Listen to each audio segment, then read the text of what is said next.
saat itu saya pakai sarung. Oh, santri banget. Iya, pokoknya identitasnya itu ya. Pokoknya sarung gitu, sarjana lagi sarungan saja kemana-mana Pak. Apa ora udut biasanya udut? Lanjut udut. Jain. Nah, itu kan biasa kan? Ya, biasa. Dan ya ora kapok kan ora gitu. Kapok, ya. Justru mah ditunggu-tunggu kapan ngepam lagi kan itu. Guru, posisi ataupun titel guru ini ya. Ini bagi Anda sudut pandangnya, apakah ini profesi atau memang media atau bagaimana? Assalamualaikum warahmatullahi wabarakatuh. Salam sejahtera dan salam sehat untuk kita semua. Tentunya masih bergabung bersama kami di channel Joko KN, yang dimana pada frame ini adalah kita ngobrol bareng, ngobrol santai, dan kita telah kehadiran tamu yang istimewa, yaitu beliau Bapak Muhajir. Seorang organisator dan juga seorang pendidik yang di sini akan kita ambil nanti yang motivasi dari beliau. Untuk itu, pepatah yang mengatakan tak kenal maka tak sayang masih berlaku hingga saat ini. Dan pada kesempatan kali ini tidak akan lama lagi kita akan segera berkenalan dengan beliau. Assalamualaikum Pak Hajir. Waalaikumsalam warahmatullahi wabarakatuh. Sehat-sehat tentunya nggih. Panjenenganipun Pak Joko, alhamdulillah sehat, lemu Pak. Oke. Saya terlahir di lereng Merapi, wilayah Serumbung, yang kebetulan tempat atau dusun kami itu dusun yang tertinggi. Wih. Dari dusun Jenglik. Jadi berapa kilo itu dari? Kalau dari puncak Merapi itu sekitar 10,5 sampai 11 kilo. Termasuk KRB 3. KRB 3. Jadi kalau misalnya Merapi sedang beraktivitas agak tinggi, tentu kami adalah orang pertama yang senam jantung, Pak. Terus seterusnya terlahir di lereng Merapi tentu mempengaruhi pola pendidikan saya, Pak. Di mana saat itu hampir mayoritas di kampung saya, kampung Dusun Jenglik di Sangablak itu, ya, itu orang tua itu tidak bangga manakala anaknya habis SMP kok nggak mondok itu. Kulturnya memang seperti Kultur seperti itu ya. Jadi saat itu memang persentase antara pendidikan yang mungkin dikatakan formal dan yang di pesantren itu ketika itu sangat didominasi oleh pesantren, Pak. Jadi satu angkatan saya itu ada 25 satu kampung itu yang di pesantren. Ada yang di Tegarrejo, ada yang di Tegarandu, ada yang di Banyuwangi dan lain sebagainya. Di Kericaan Mesir, Salam itu juga banyak. Semua tentu dipengaruhi oleh lingkungan masing-masing. Dan alhamdulillah dari sekian banyak teman-teman kami yang mondok itu semua di pondok-pondok yang beraliran Ahlussunnah wal Jamaah. Jadi ketika kami pulang kampung pun punya visi dan misi yang sama, yaitu mengembangkan Islam ala thoriqati Ahlussunnah wal Jamaah. Begitu. Untuk seterusnya, setelah tamat dari pondok, saya tuh mondok agak cukup lumayan, Pak, karena memang dulu ada unsur balas dendam, Pak, saya itu. Ini nang pondok balas dendam ini. Kan kita perlu ketahui ini keterangan lebih lanjutnya ini. Karena memang saya dari awal itu tidak pernah punya keinginan untuk mondok, Pak. Meskipun latar belakang keluarga saya itu dari Pak Alik saya itu mondok sampai 18 tahun dan memang dari keluarga pesantren begitu. Namun saya secara pribadi itu tidak punya minat untuk ke pesantren. Paksaan itu. Paksaan. Nah, jadi setelah saya dipaksa, karena waktu itu orang tua saya mengatakan, lah kalau nek kowe arep sekolah, yo golek olahraga dhewe. Gitu. Tapi nek kowe mondok tak ragati. Lah ketika itu saya ya dengan sangat terpaksa sekali, Pak, harus mondok dulu lah. Jadi saya tersesat ke jalan yang benar gitu. Seperti itu. Setelah mondok di pondok yang di situ takhasusnya atau pembelajaran utamanya adalah di kitab, Pak. Di kitab dan mungkin ditambahi dengan istilah kami itu riyadhah begitu ya.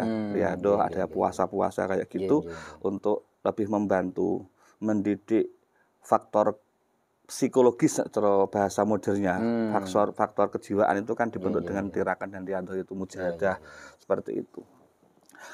Setelah itu saya dalam satu pondok sekitar 10 tahun di situ kurang lebihnya. Lalu karena saat itu usia saya baru 23 tahun, Pak. Dan saya berpikir jika saya mukim mesti kon rabi. Wah, dan saya tuh gurung pengen rabi, Pak. Iya. Maka saya kembali mencari alasan untuk balas dendam tadi. Oh, gitu. Tanggung iki kadung mondok mosok. Akhirnya saya berpindah ke satu pondok di Tempuran. Tempuran ya. Pondok, maaf Pak Hajir, kalau boleh tahu, mondok awal itu kalau tidak dirahasiakan ini, di mana itu, Pak? Saya di Tegarandu, Pak. Tegarandu. Saya Mbah Turoja nglirik ngabdi teng mriko nggih. Selama berapa tahun? Kurang lebih saya masuk ke sana itu tahun 96, Pak, tamat SMP. Ya, dan keluar dari sana tahun 2006. 2006 awal. Lama. Ya, sebenarnya mondok lama itu begini, Pak, ceritanya. Karena saya berangkatnya niatnya balas dendam. Kan dari pinter-pinter, Pak, ngerasa serius. Nah, maka butuh waktu lama lah untuk sedikit mengejar ketertinggalan dengan teman-teman itu begitu. Nah, setelah itu terus saya karena pertimbangan nek mukim mingkon rabi, maka saya lanjutkan dendam saya itu, saya lalu pindah ke pondok Quran. Iya, karena memang saya menyadari betul saya masih ada titik lemah dalam membaca Al-Quran ketika itu. Meskipun kalau baca kitab gratul-gratul karena mengtiru-tiru kancane, Pak. Jadi ya sakit lah sidi-sidi. Tapi karena Qurannya saya masih kurang, wong kesetipol, Pak, ketika itu nunut adus lunut madang nang pondok ae. Akhirnya saya terus mondok ke Tempuran itu. Tempuran 1 tahun. Itu saya tidak kerasan, Pak, di sana, Pak. Oh, nggak kerasan. Iya, nggak kerasan. Mungkin karena karena jiwa saya jiwa pemberontak mungkin ya karena seperti itu. Iya. Dari pondok yang cukup besar, cukup besar, terus agak cukup ketat peraturannya, lalu saya berpindah ke pondok yang cenderung lebih menengah begitu ya, lebih kecil, tentu ada peraturan yang agak longgar. Nah, ini bagi kejiwaan saya itu tidak cocok. Saya cenderung memberontak terus loh. Melanggar aturan terus begitu loh. Makanya saya kira cocok iki ya. Akhirnya saya atas dasar petunjuk dari teman saya berpindahlah saya ke Demak, Pak. Demak. Iya, di Demak. Utara ini. Ya, Pantura. Di Demak. Tepatnya di Pondok Pesantren BUG Demak. Jadi pondoknya itu terletak cukup di tengah-tengah kota begitu, sebelum makom Sunan Kalijogo. Nah, makanya pondok itu terletak di Jalan Sunan Kalijaga nomor 35 Mbedingan Demak. Gitu di situ kurang lebih 5 tahun.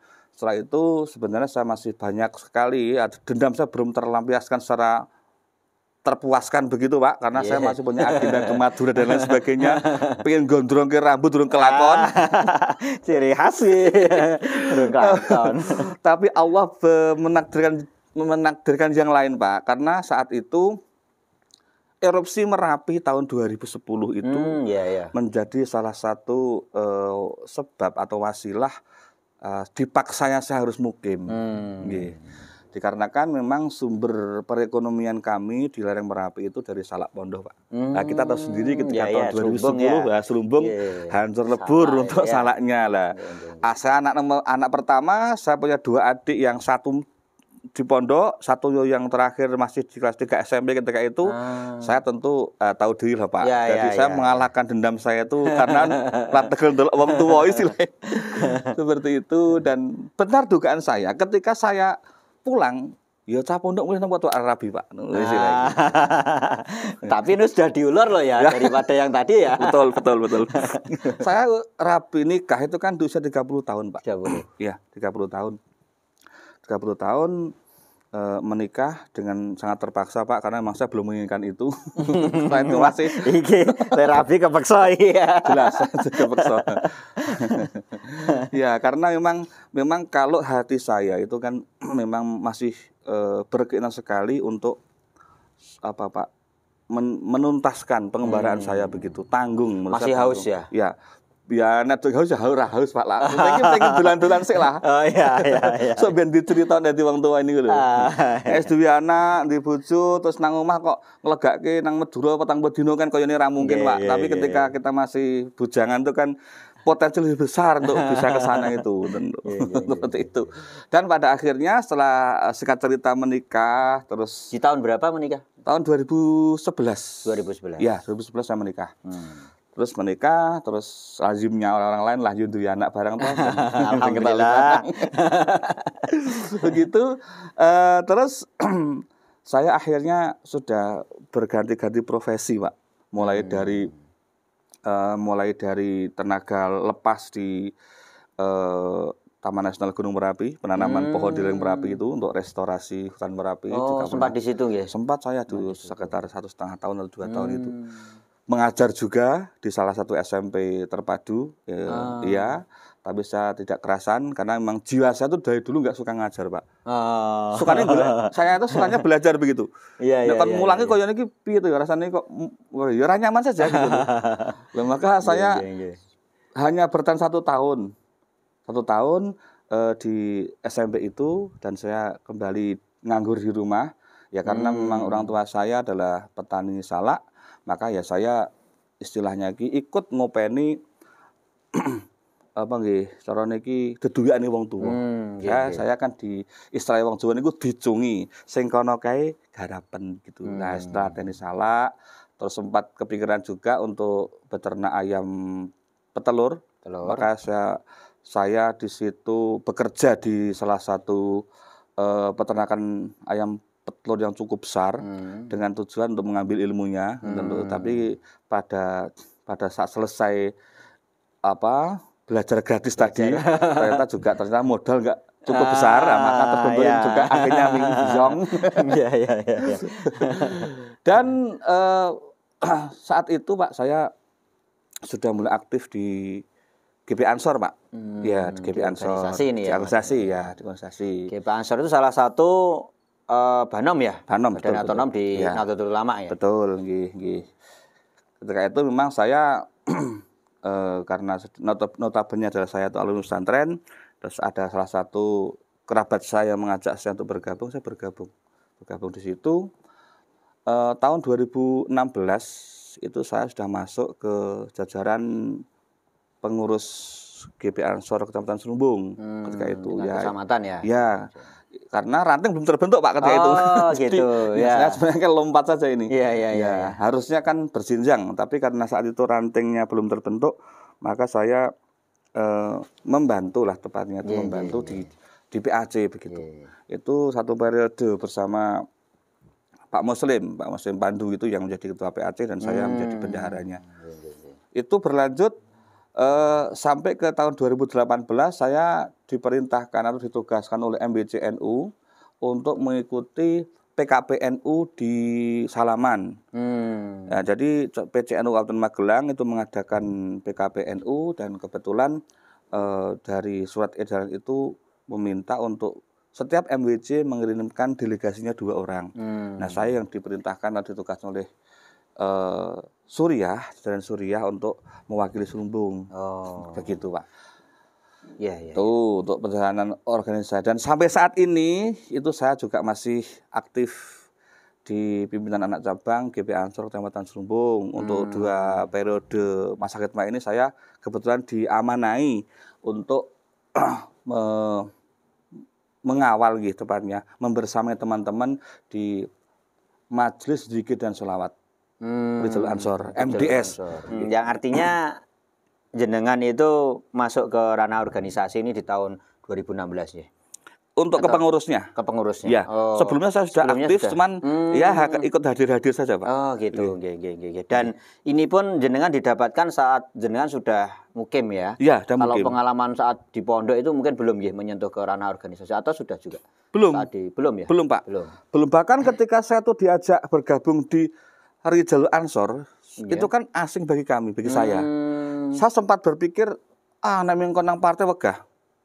Gitu. Saya masih sudon sekali itu. Ya. Dan ternyata kerabat saya mengatakan, ini beda.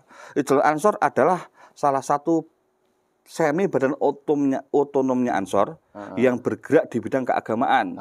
Kalau semi badan otonom yang bergerak di bidang pengamanan kan Banser. Nah, kalau Rijal Ansor di bidang keagamaan. Gitu. Baik, nanti ini tadi sudah disinggung juga masalah ada politik, ada berorganisasi. Itu nanti kita save. Tentunya itu di frame-frame nanti itu. Jadi gini pemirsa, tadi sedikit banyak sudah dijelaskan oleh ini Bapak Muhajir. tentang bagaimana proses perjalanan beliau dari waktu kecil hingga usia dewasa lah kita sebutnya, itu beliau memang ditempa di pondok pesantren, tepatnya seperti itu. Meskipun tidak meninggalkan dunia pendidikan formal ya Pak Haji. Tentunya jenengan juga bersekolah di tingkat sekolah dasar sampai lanjutan ya. Iya, lanjutan. Nah, itu kalau untuk sekolah dasar dulu di mana Pak? Saya sekolah dasarnya di MI Ma'arif Ngablak 2. Deket ya, dekat rumah ya. Terus SMP-nya di SMP Negeri 1 Serumbung. Turun dikit. Ya, turun dikit, agak ke kota lah Pak. Ya. Terus setelah itu baru saya mondok dan setelah mondok selesai baru saya itu mencari persamaan Pak, penyetaraan di Kemenak.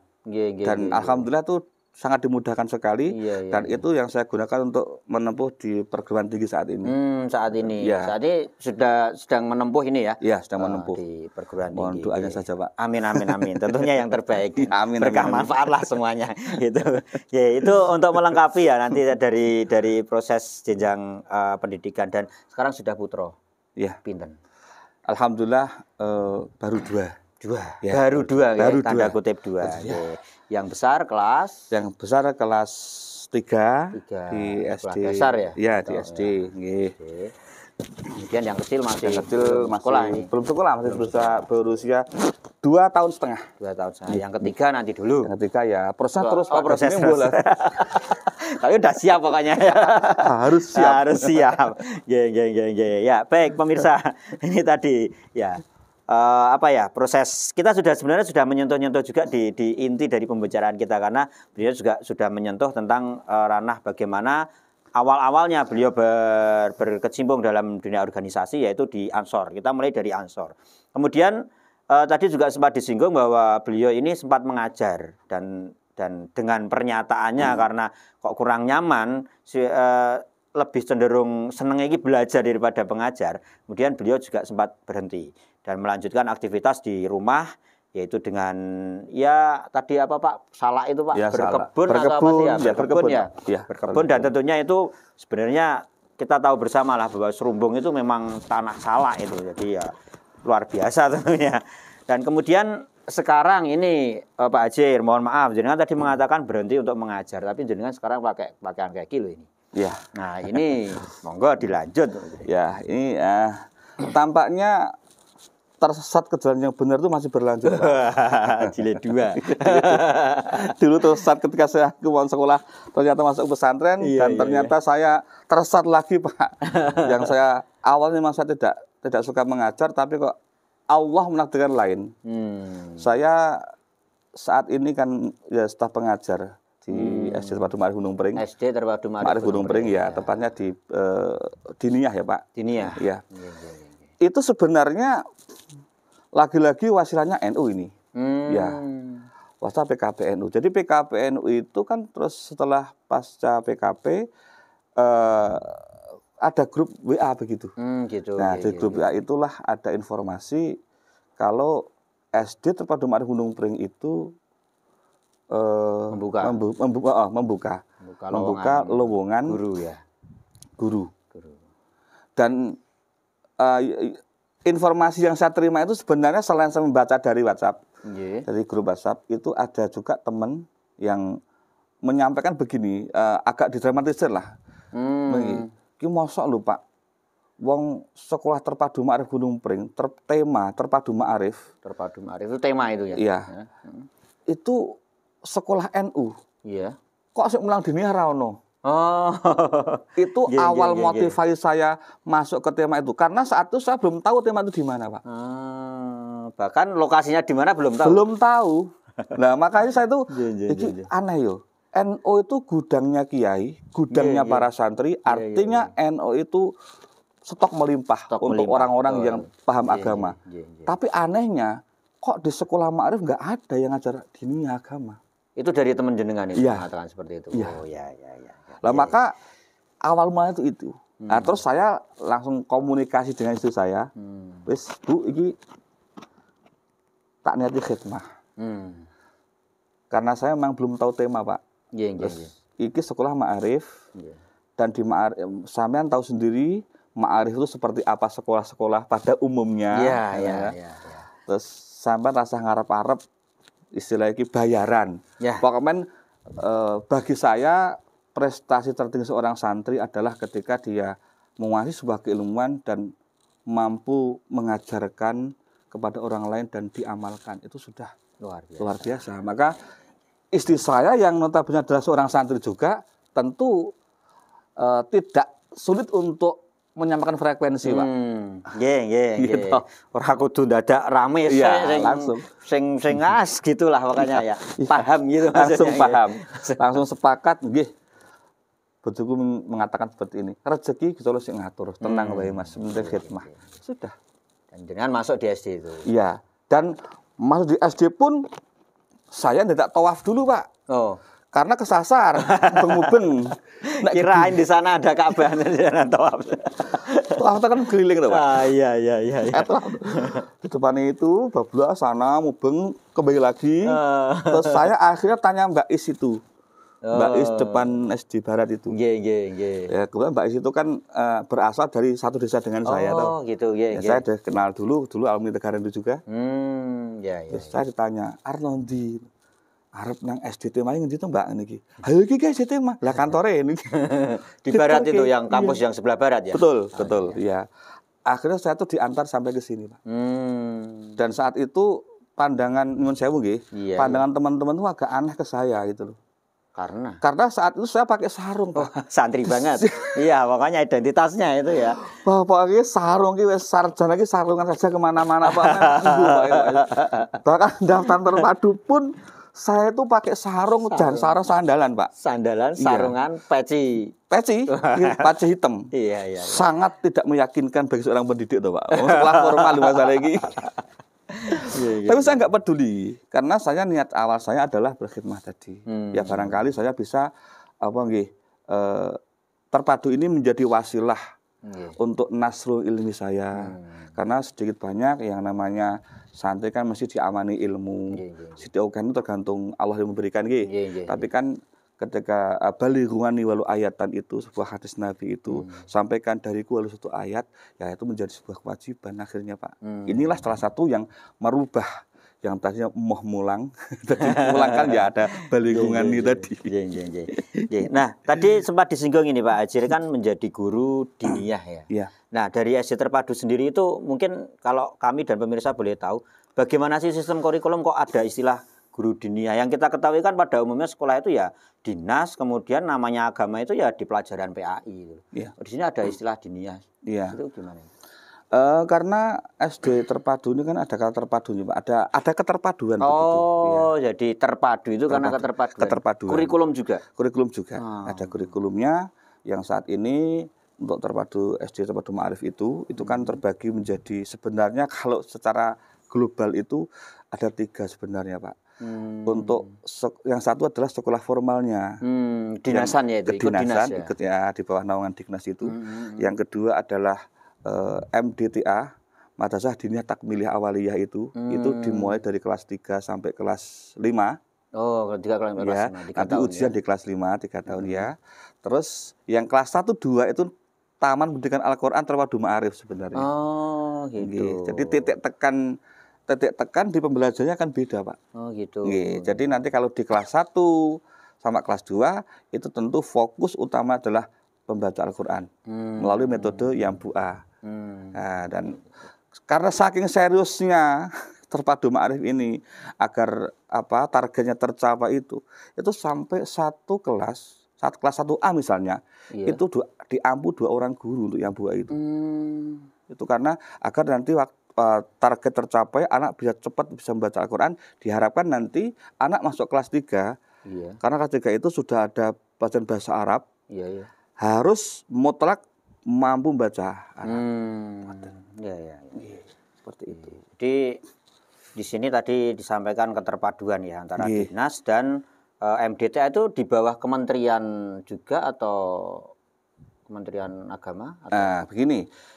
Kalau untuk yang madrasah diniyah takmiliyah ini kita juga memakai kurikulum dari FKDT namanya. FKDT itu sama, Forum Komunikasi Madrasah Diniyah Takmiliyah, di mana ini memang mitranya Kemenak begitu Pak. Mitra ya. Mitranya Kemenak, dan ini jenjangannya sudah sampai ke tingkat nasional.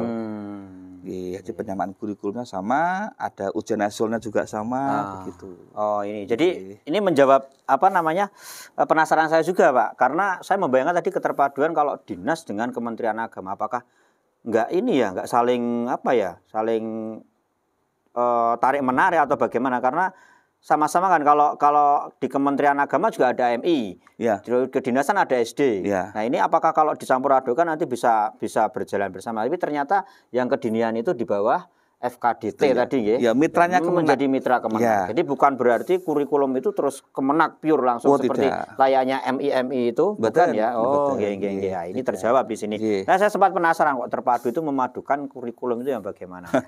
Itu sudah jelas ya pemirsa ya. Jadi begitulah. Ini kenapa kita perlu menyinggung ini tentang SD terpadu, karena beliaunya itu juga mengajar di sana dan kebetulan ada di kediniahan. Katanya wakil kurikulum ya. Oke, waka ya. Itu katanya bu kepala sekolah. Luar biasa ini pemirsa lah. Ini nanti karena ada keterikatannya. Baik Pak Hajir, kita lanjutkan ini frame yang agak sensitif ya ini mungkin ya. Mohon maaf. Jenengan tadi mengatakan bahwa ya udah diniati ini untuk hikmah. Bahkan jenengan, nah sekarang gini, guru, posisi ataupun titel guru ini ya. Ini bagi Anda sudut pandangnya, apakah ini profesi atau memang media hikmah atau bagaimana? Sebenarnya begini, saya bisa menganalogikan seperti ini Pak. Kita membuat satu ranjang, amben, tahu amben Pak? Iya. Nek gawe amben mesti ana lungane Pak. Ya betul. Kecuali itu dicor ya. Saya dicor. Tadi seperti itu. Jadi saya, sebenarnya saya pribadi Pak, karena saya memang basicnya pesantren dan yang saya ajarkan pure ilmu-ilmu kediniahan begitu. Nah maka saya memutuskan diri sebagai orang yang khidmah. Karena memang ada satu makalah al ilmu bitta'allum wal barokatu bil khidmah. Ilmu didapatkan itu dari belajar. Sedang keberkahan ilmu itu dari berkhidmah, mengabdikan diri. Jadi di sini saya berterima kasih sekali kepada Terpadu Ma'arif ini yang sudah memberikan ruang untuk saya berkhidmah dengan ilmu saya melalui ini. Begitu. Jadi itu mungkin sudah bisa menjawab apa yang Pak Joko tanyakan tadi ya. Tidak harus saya perjelas lagi. Ya, karena ya saya sebagai orang awam ini Pak Hajir kadang berpikir di Ansor hikmah, di NU-nya ya hikmah, ngajar pun hikmah. Kadang berpikirnya, terus kapan bekerjanya kan gitu. Padahal jenengan berkeluarga kan gitu. Nah ini kan jadi ya memang pertanyaan dan inilah fungsinya kita ngobrol karena penasaran itu makanya saya katakan ya pemirsa bahwa ini sudah masuk ke ranah sensitif. Gitu. Satu lagi Pak Joko. Jadi yang saya pahami konsep rezeki dari Islam itu kan berkah, bukan jumlah. Jadi analoginya adalah begini, kalau dalam logika normal, ya konsepnya adalah 5 tambah 5 sama dengan 10. Tapi konsep Islam dibalik Pak, 10 adalah hasil dari. Gitu. Betul. Itulah makanya. Ya, betul juga. Maka memang agak keluar dari logika Pak.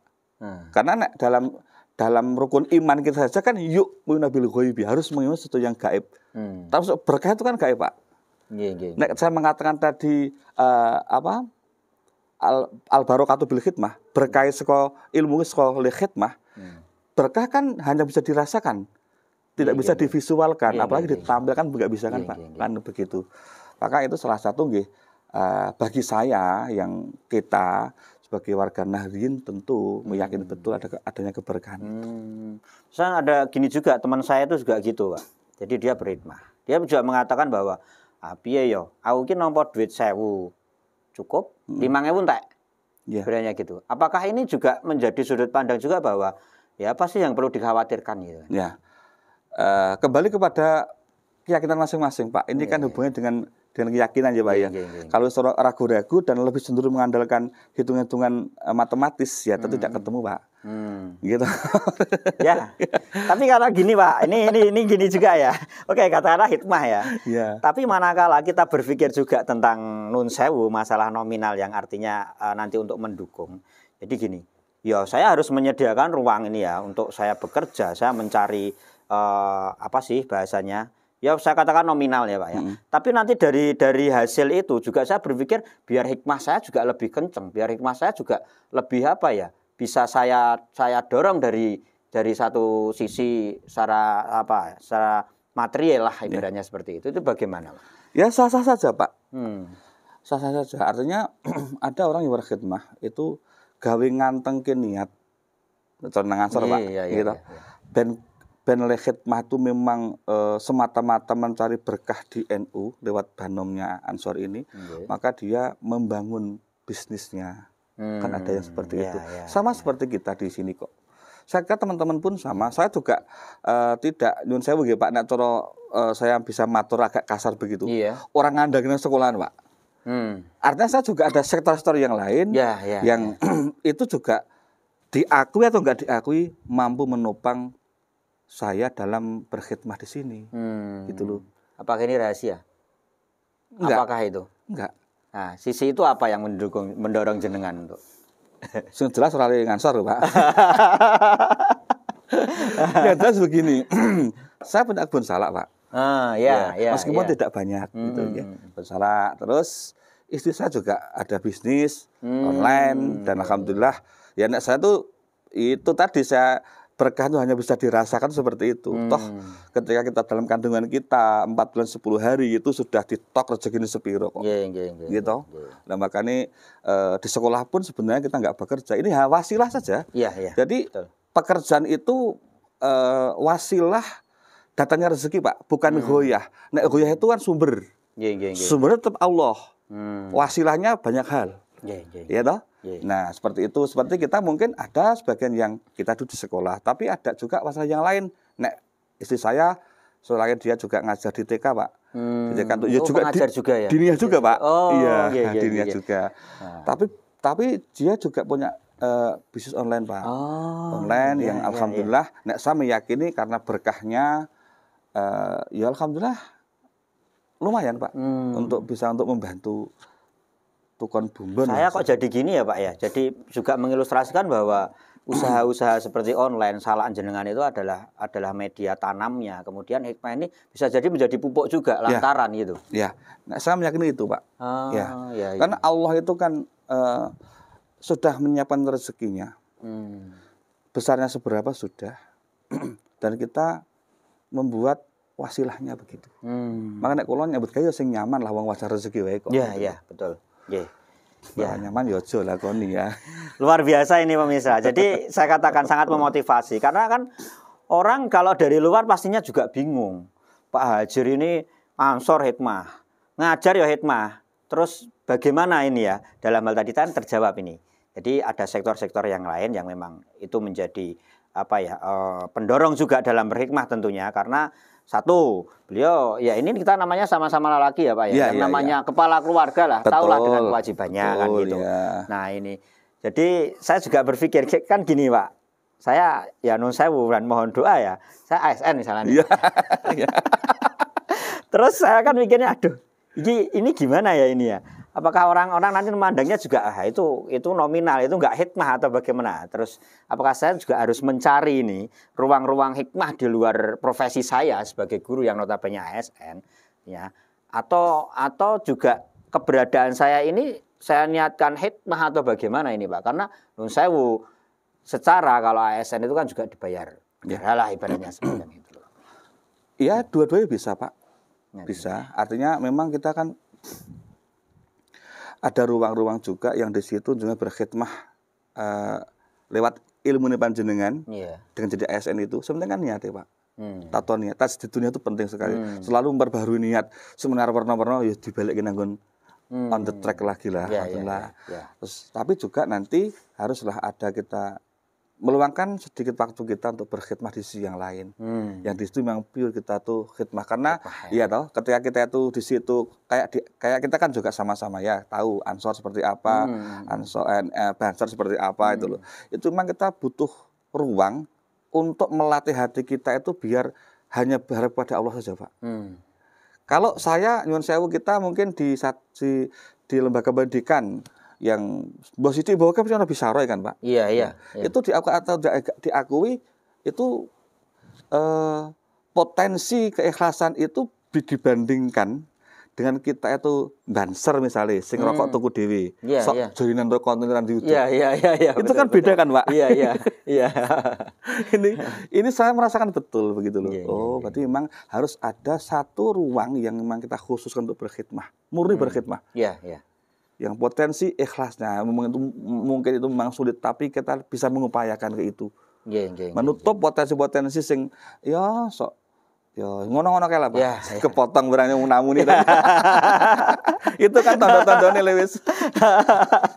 Jadi dengan apa ya? Dengan brand hikmah pun kadang nggih grundel itu ada ya. Manusiawi, Pak. Ya, apalagi kalau di situ juga tertera nominal loh ya. Betul ya. Makanya tadi dikatakan hikmah yang memang benar-benar pure hikmah itu ya. Oke lah. Saya juga sering ya mungkin kita ngobrol bareng, ada teman yang saya jenengan sampaikan tadi, Banser. Apa ora udut biasanya udut? Rande udut. Join. Nah, itu kan biasa kan? Ya, biasa. Dan ya ora kapok kan gitu. Ya. Justru mah ditunggu tuh kapan ngepam lagi kan itu.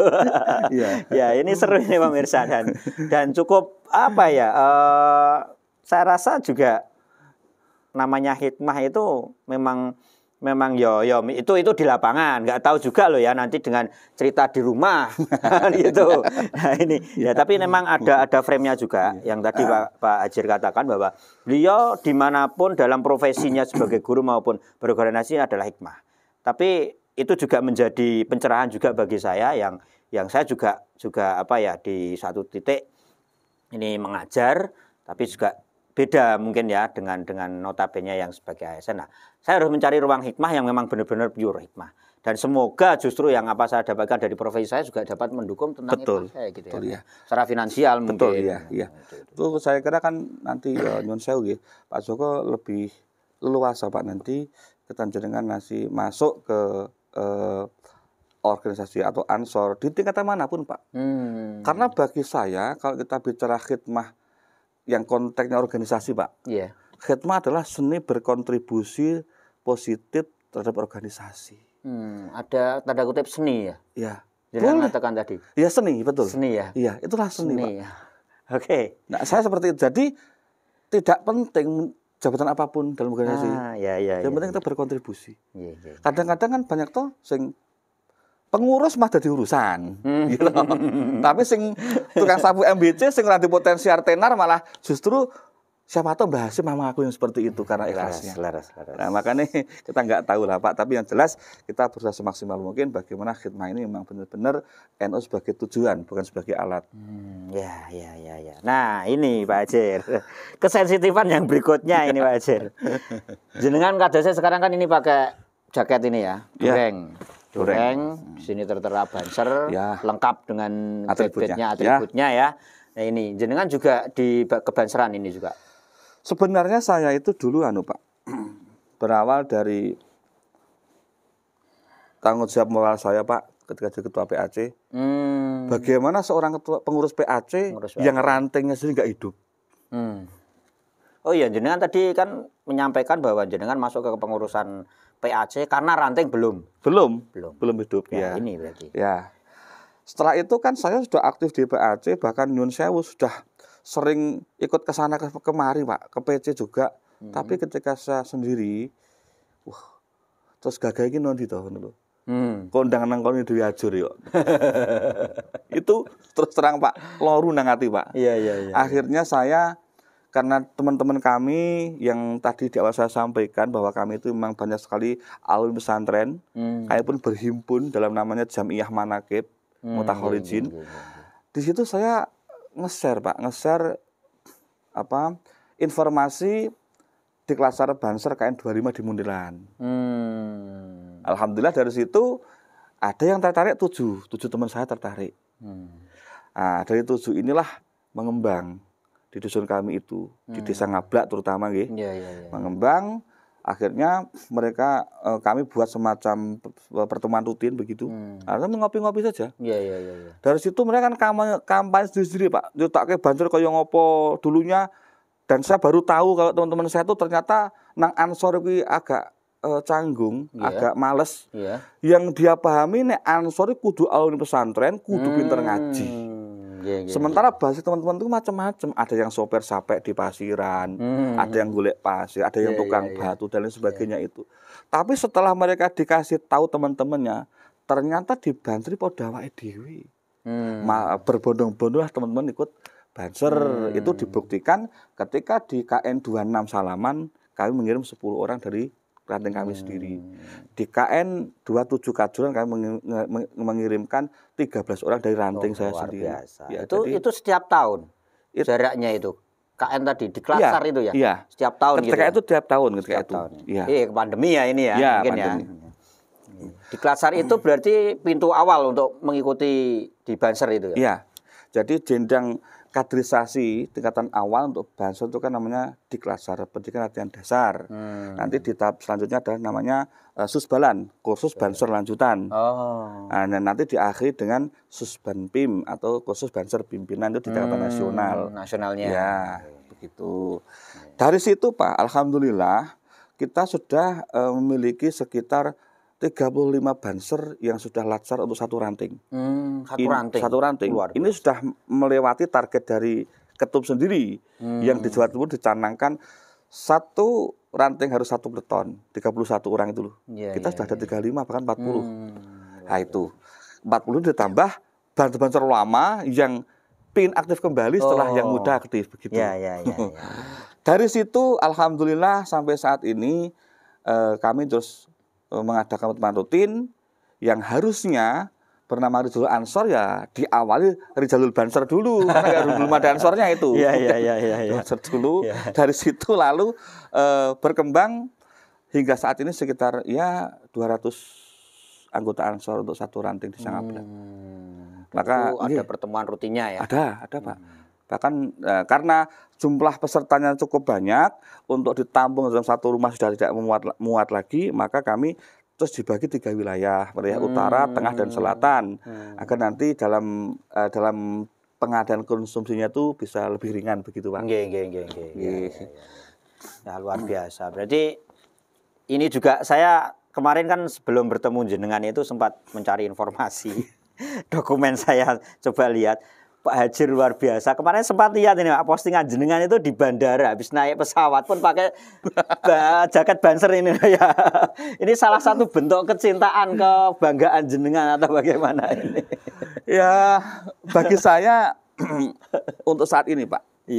Saya hanya akan ngomong dengan teman-teman NU saja ya. Esra zaman ini Pak, kita menyembunyikan identitas kebanseran kita, identitas ke-NU-an kita. Saya itu kan ketika itulah kita terbang dari Jogja ke Soekarno-Hatta ke Jakarta.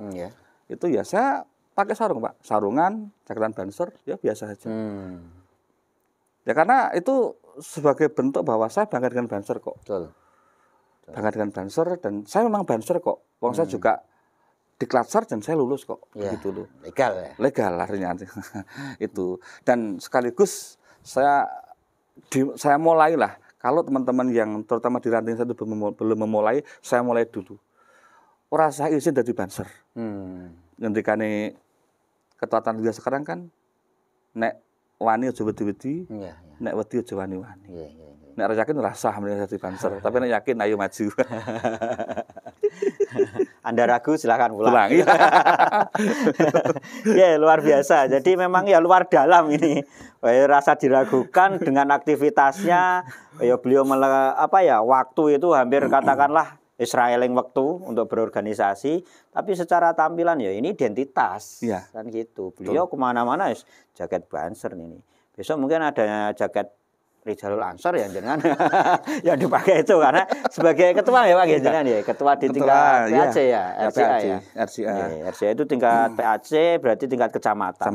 Dia juga berlalu lalang lah kesibukannya di organisasi juga di urusan ke PC juga. PC ya, PC saya di Departemen Kajian Strategis Pak dan Hubungan Masyarakat. Mulai periode ini atau periode 2020 sampai 2019 sampai 2025 24. Ya, periode ini ya. Iya, periode ini harus. Ya, luar biasa ini jadi pemirsa. Demikian ini tadi kan menjadi apa ya? Ganjalan-ganjalan pertanyaan kami, khususnya saya ini, terutama bagaimana dengan pembagian waktu beliau, kemudian piye nek kabeh-kabeh kok hikmah dan lain sebagainya. Ini tapi sudah banyak dijelaskan. Nah, kemudian ini Pak Hajir, kesensitifan yang ketiga ini saya rasa masih sensitif dan nanti jenengan yang bisa menetralisir melalui penuturan jenengan. Nah, jenengan berorganisasi, ada pemikiran nggak Pak? Jenengan akan apa ya mungkin bermain di frame yang lain yaitu tentang politik? Tidak Pak. Tidak ada. Tidak, sama sekali tidak. Kan jenengan berorganisasi banyak ini masanya. Ya, betul. Tapi saya tuh dulu dididik senior-senior saya itu yang paling nyantel, paling teringat bebekas sekali dalam hati saya adalah ingat NU adalah tujuan perjuangan, bukan alat perjuangan. Ini yang bukan alat ya? Ya, bukan alat perjuangan. Jadi tujuannya adalah NU. Tujuannya. Nah, inilah yang sampai saat ini saya masih sangat membekas sekali Pak. Maka saya tuh sampai saat ini pun saya tidak anti politik Pak. Karena kalau ada kader Ansor anti politik berarti tidak paham keansoran. Harusnya tidak anti politik, tetapi harus bisa memposisikan politik sebagaimana mestinya. Begitu. Apalagi yang namanya Ansor. Ansor ini adalah satu wadah Banom NU yang diisi oleh kepemudaan dan yang punya latar belakang politik yang bermacam-macam. Nah, disitulah peran Ansor untuk mengayomi semuanya begitu. Kalau nanti, karena di tubuh Ansor sendiri banyak partai ya Pak ya, yang di dalamnya ya. Betul. Tidak hanya, mohon maaf karena NU bukan hanya PKB atau P3 satu sisi, tapi komplek ya. Ya, kalau di Serubung itu komplek Pak. Komplek. Komplek sekali, Jadi ada teman-teman kami yang dari satu bagian itu kuat sekali P3-nya, ada satu bagian lagi yang memang kuat sekali PKB-nya. Ada yang di Gerindra, ada yang di PDI. Bahkan tidak hanya yang berbasik dari keagamaan ya. Iya, banyak. Nah, maka sekarang kan kita harus dihadapkan oleh dua sisi Pak. Ngayomi teman-teman yang berakhir Ansornya maju karena kita harus berkumpul bersatu, atau sebaliknya. Maka saya memilih opsi yang pertama Pak. Ya, jadi sekarang saya silakan teman-teman ya seperti lazimnya anak muda lah, nguntir gas war kampanye terserah. Tapi ketika itu lepaskan dulu atribut Ansor Bansernya, gitu loh. Bagi partai apapun, karena nggak ada embel-embel Ansor gitu ya. Ya, itu jadi. Kalau gini Pak Hajir, itu tadi kan secara pemahaman ya, tapi secara aturan organisasinya sendiri bagaimana? Kalau kita di dalam sebuah kepengurusan di Banom ataupun kepengurusan NU, itu hubungan dengan politik praktisnya bagaimana? Sebenarnya tidak masalah Pak, sebenarnya Pak. Hanya lebih melihat ke kearifan lokal saja sebenarnya sih. Artinya begini, ketum sendiri itu kan dulu juga caleg dari PKB kan Pak. Ketum sebelumnya dari Golkar. Terus Ketua Pusat Pagarnusa Gus Nabil Harun dari PDIP. Terus Bim Nuruzaman juga dulu di Gerindra. Artinya kita sudah dicontohkan oleh beliau-beliau ini bagaimana kita mengemas politik ini menjadi sebuah alat perjuangan NU, bukan tujuan perjuangan. Tapi yang pasti tidak ada teken secara formalnya saat saya bermain, misalkan saya bermain politik, kemudian saya juga berorganisasi. Terus saya tidak bisa dalam frame organisasinya membawa-bawa partai saya ya. Tidak bisa. Tidak bisa ya. Jadi itu sebenarnya lebih ke begini. Kita melihat dari dampak yang muncul Pak. Karena kepentingan kita adalah melindungi atau mengayomi teman-teman yang berlatar belakang dari berbagai macam partai politik. Betul. alangkah tidak bijaksananya kita jika hanya menampilkan satu macam politik saja gitu loh. Dan ini nanti bisa berpotensi kekurang kompakan di tubuh Ansor sendiri. Gesekan juga kemungkinan terjadi ya. Betul. Itu ya. Nah ini kan akan kontradiktif manakala menjadikan Ansor NU Tujuan Perjuangan, Pak. Begitu. Iya, paham. Jadi ya itu yang menjadi ketentuan aturan maupun sebenarnya ya seperti itu. Tertulis sebenarnya. Aturan tertulis sebenarnya. Oh iya benar.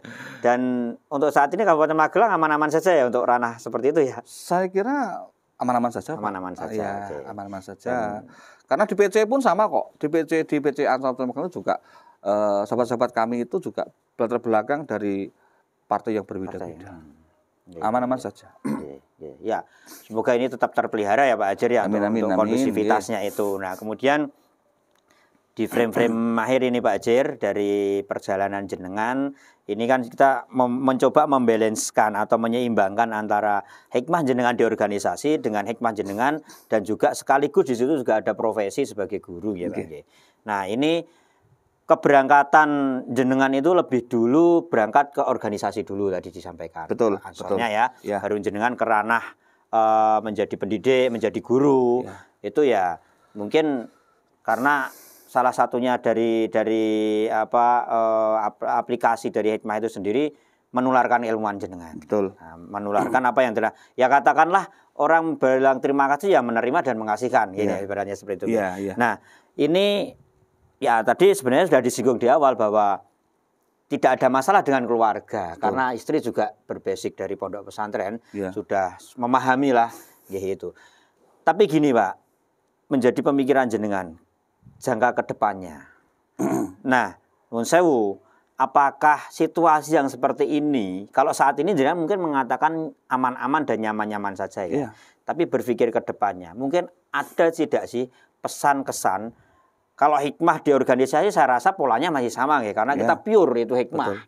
Nah ini sebagai guru Pak, yang jenengan mengatakan hikmah. Tapi jenengan punya harapan enggak dengan ya aku ki ya memang hikmah sebagai guru, tapi dengan wadah yang dimana jenengan mengajar sebagai guru itu ada harapan-harapan tertentu tidak? Ya jelas harapan begini Pak.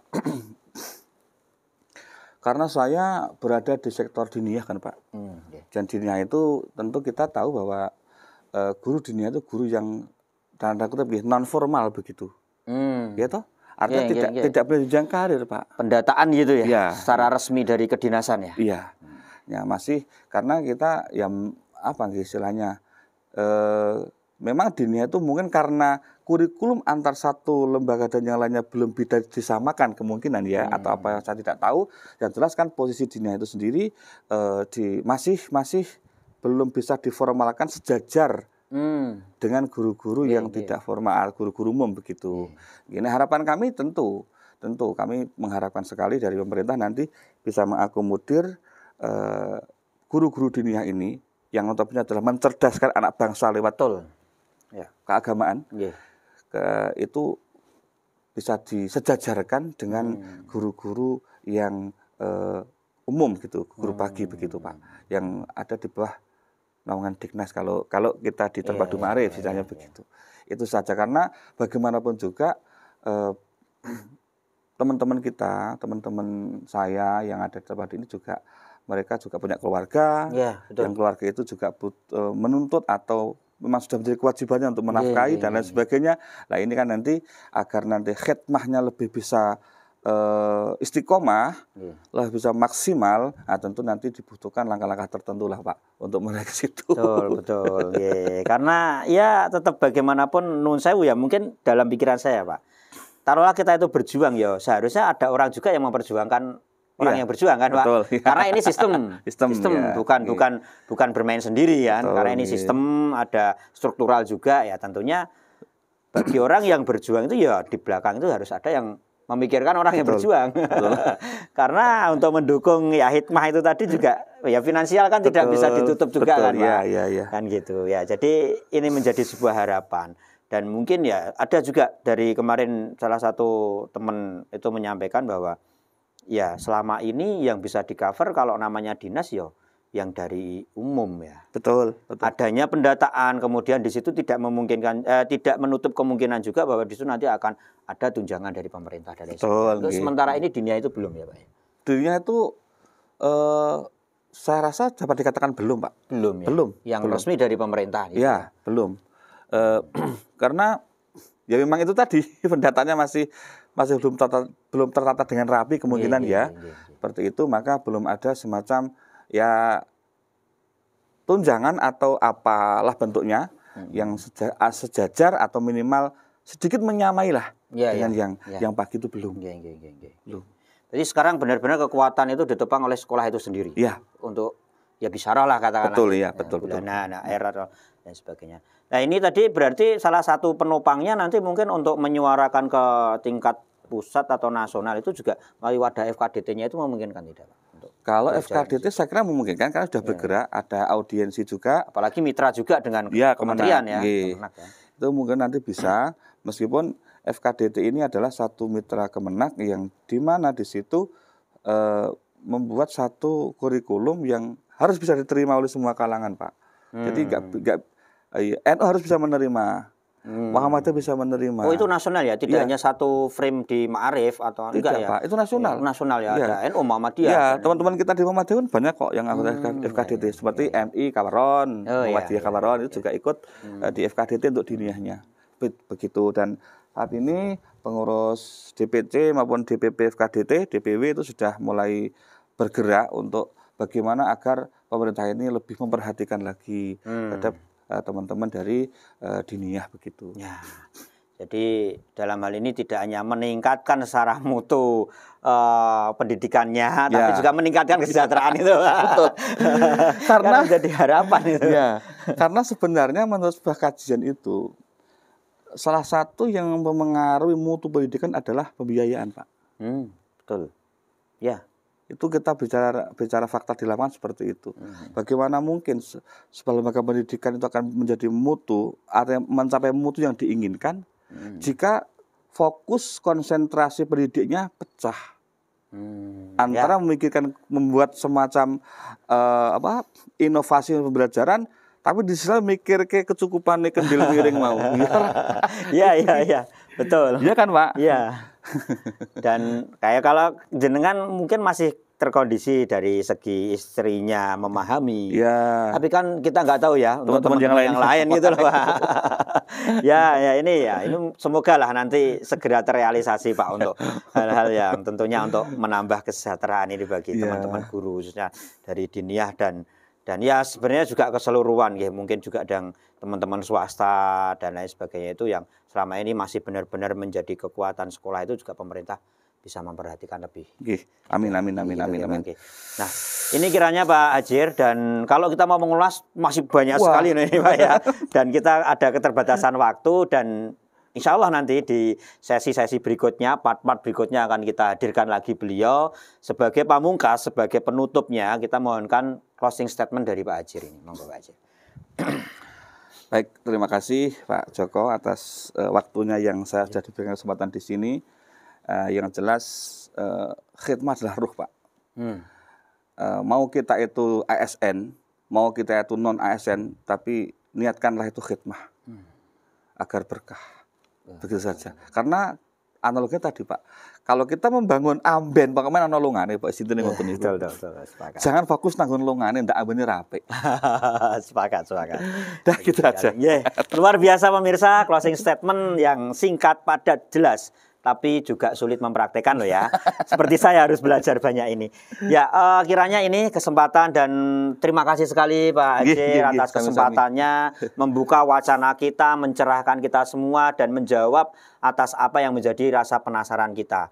Bagaimana itu hikmah, bagaimana itu profesi, mari kita bisa sinergikan, dan ini semoga, dan kami yakinlah bahwa Allah yang Maha Kuasa itu ya kuasa atas segalanya, dan kalau kita memohon dan kita juga mengimbangi dengan laku-laku seperti hikmah itu tidak akan istilahnya apa ya, semualah insya Allah sudah dicukupi ya Bang, sudah ada jatah dewi-dewi. Betul. Dan jangan risau bahwa besok makan apa itu sudah menyaksikan kekuasaan Allah. Kekuasaan Allah ya. Ya ini yang menjadi closing statement dari Pak Ajir, dan semoga ini dapat teraplikasikan khususnya untuk diri saya sendiri maupun pemirsa. Semoga ada berkah manfaatnya pada obrolan kita pada kesempatan kali ini. Tentunya saya sebagai pembawa acara Joko KN banyak kesalahan kekurangan, mohon maaf yang sebesar-besarnya. Mengakhiri, assalamualaikum warahmatullahi wabarakatuh.